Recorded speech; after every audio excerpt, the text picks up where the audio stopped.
Hey everyone, it's Gerald Swindle. You're watching another episode of Breaking Down a Lake with myself. Today I'm on beautiful Lake Guntersville, and we're going to talk about finding and locating bass all up and down the Tennessee River. The things I can show you today will help you all over the Tennessee River, from Watts Bar down to Chickamauga to Pickwick. I'm going to try to help you break it down, understand it, find bass, and catch them even better, maybe faster. It's the middle of June, so the temperature's hot, the sun's straight down, don't have a lot of wind. This is a typical tough condition for June fishing. The fish are out there. Some of the key things we're going to look at today, guys, is setting up your electronics, learning how to read them, interpreting what you see on the screen. We're going to throw big crankbaits. We're going to throw big worms. We're going to do a lot of tricks to try to trigger bass once we find them. You don't want to miss this episode of Breaking Down a Lake with myself, because Lake Guntersville is on fire, and if we get it lit up, we're going to show you just what lives in this place.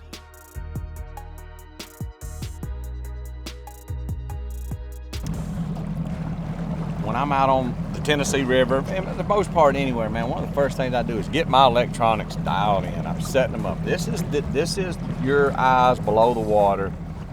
This is how you cut out a lot of the arm effort. Use your eyes, your equipment to find bass. Don't try to use your back, sweat, and tears. Set my electronics up. I've got side imaging on this top screen right here. Got it on the mega imaging strength on the transducer, 75 foot on each side. Down imaging on this side, I use the green screen. This is the 425, 20 kilohertz. This is the strength of the transducer that I like. This screen, half mapping and half traditional sonar. What I like to do is compare all three of these. So I see 1, 2, 3, 4, 5, 6, 7, 8 fish lined up on the bottom right there. So with this screen, that really pops out the green. All I got to do is scroll over to right here, come down. I can mark it. Now I've got to mark right on them. And you can look at the mapping. All this is the tip of a little island, a little underwater hump comes out here, and it's a slow taper. Sometimes when you're looking for fish and using your electronics, it's not usually the giant things that have the big schools. It's the smaller things, the slow tapers, the long end of the points. Sometimes I think as fishermen, we want to see a straight off drop or a really nice piece of brush or something. Today, one of the things I'm going to do is try to fine tune you into the subtleties of the screen of the depth finder, how to look for it, acknowledge it, understand it, turn around and catch fish on it. So we know we just marked some fish right there. I'm going to work around the same depth right off the end of it. If I mark a few more, I may stop, take my big worm, and see if I can catch them. You can see there's zero wind out here right now. It's pretty calm, so you may have to be selective. You may not be able to start out winding them, cranking them, but I'm going to look around for them a little bit.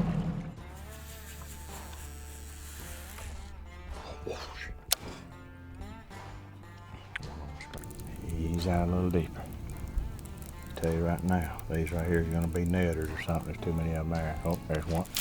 Right there. I got him on a Tokyo. That might be old Biggs. Got him on that Tokyo rig, that 1.5 ounce weight. I can keep it down there. He ain't bad. Got something I can keep down. Kind of just reel through them. That is the Tokyo rig.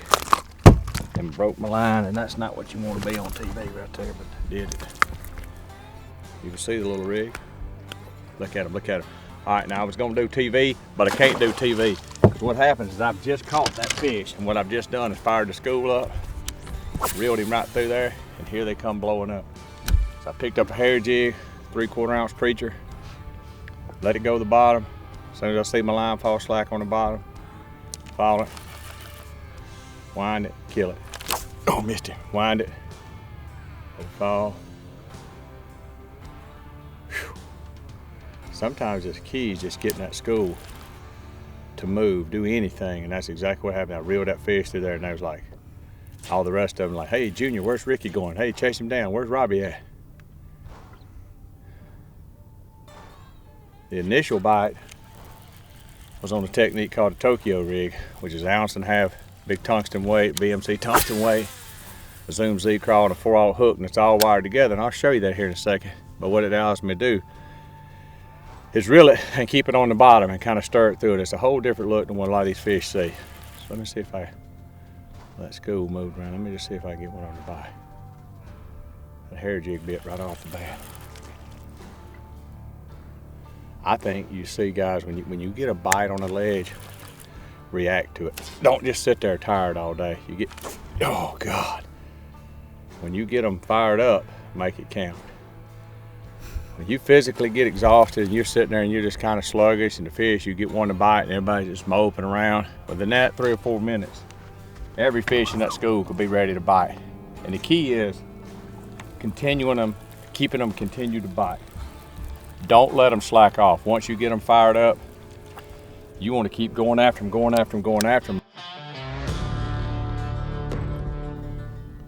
14-pound sunline. You notice make a long cast with it. It's a stand-up head. A lot of time I like to hop that worm like that, just kind of get it. Drag it and check it. I mean, there ain't nothing out there with a rough place, shell-barred fish. Oh, I like it when they thump this thing. The reason you want like a big jig head like this buckeye makes this one versus a Texas rig worm, is you reduce line twist so much with this, with a head versus a regular Texas rig. You'll fight that. The action is so much different. The worm stands up all the time. It's got a totally different look. Don't seem to miss as many. I can throw it on 12, 14-pound line with that wire hook in there. You'll notice I like to hop it a lot. Love hopping. Oh, he got it. Oh, he got it. Yep, I got him on the hop. Yeah, they let off the throttle. That didn't take long, did it? Got him on the hop. What I mean by the hop, you see him just kind of hopping that worm and making it jump. Making it jump. I'm trying to trigger him. You got to imagine they're sitting there and there's not a lot going on. They're not pulling a lot of current. So everybody's kind of, it's like you're taking a nap about mid-morning. Everybody in the house done went in there and took a little 10 o'clock nap. You kind of got to get something going to wake them up. And you might have one eye open and you might think you want a biscuit. And you're thinking about biscuits. And biscuits is good. But if you lay in there and a biscuit just jumps in the covers with you, you're going to eat a biscuit. Oh my Lord, take this soul. Lay me at the bottom of the river. The devil has come to carry me home. Lay me at the bottom of the river.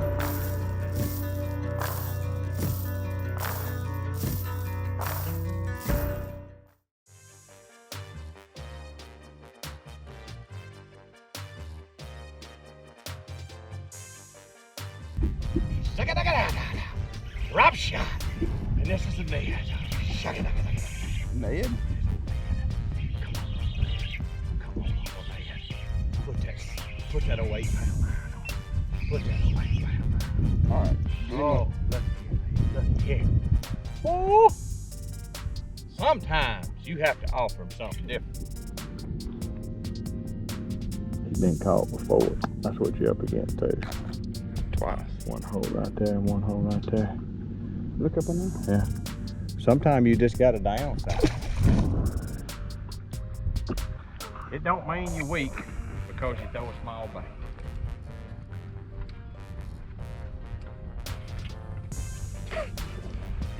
It don't. Okay, so he got it. Oh. That's the big daddy right there, son. Yeah, that might be old. That might be. No, it's just heavy. Went one way on me. He wouldn't move there for a minute, would he?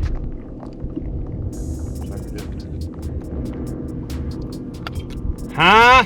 What? What? What y'all talking about?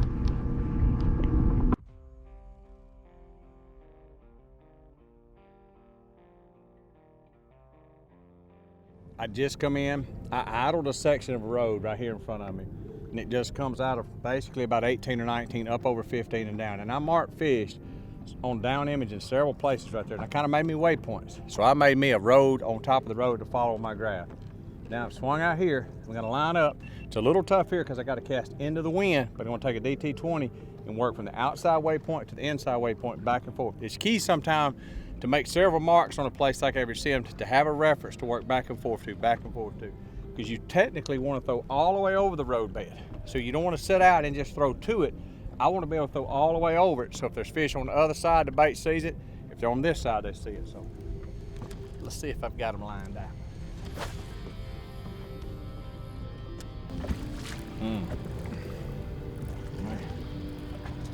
They're hitting it right there. Yep, they're right here under my feet. I got him, wide him. There's several right there. Look at the fish. Look at that bass. Good Lord. There's a big, big bass just come up trying to eat this white bass. I tell you, when you catch these whiteys like that, sometime when I reel them in, I'm steadily watching.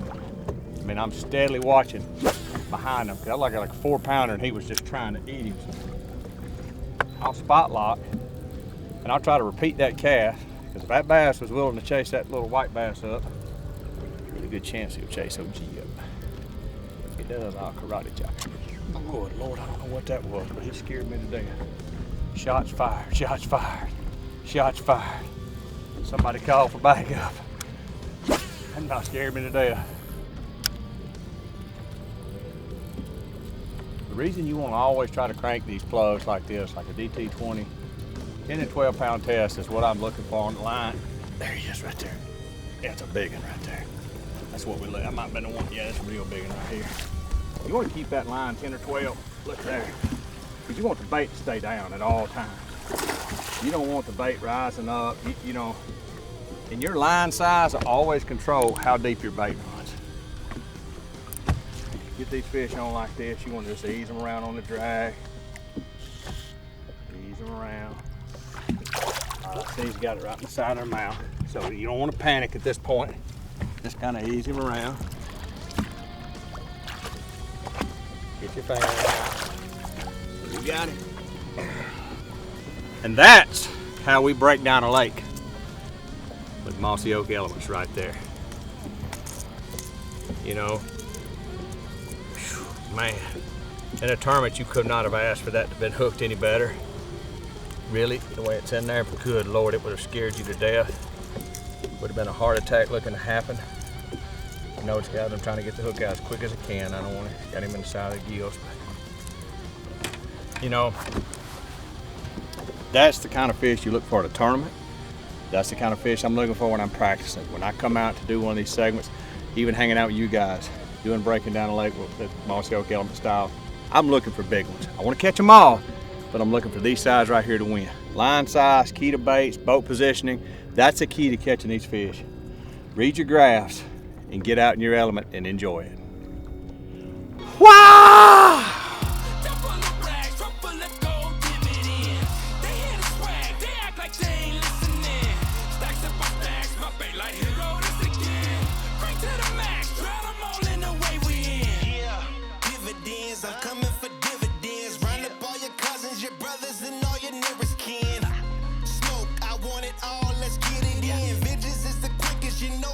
So let's begin.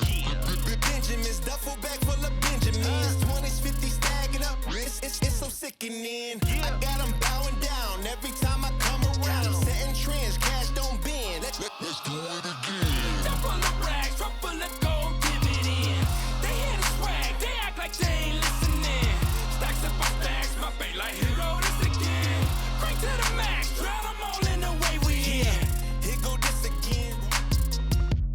All right, guys, I'm at the tail end of the bite here. I mean, and you can see on the show here, we flat got on some here, and it was as simple as coming in the back of a creek.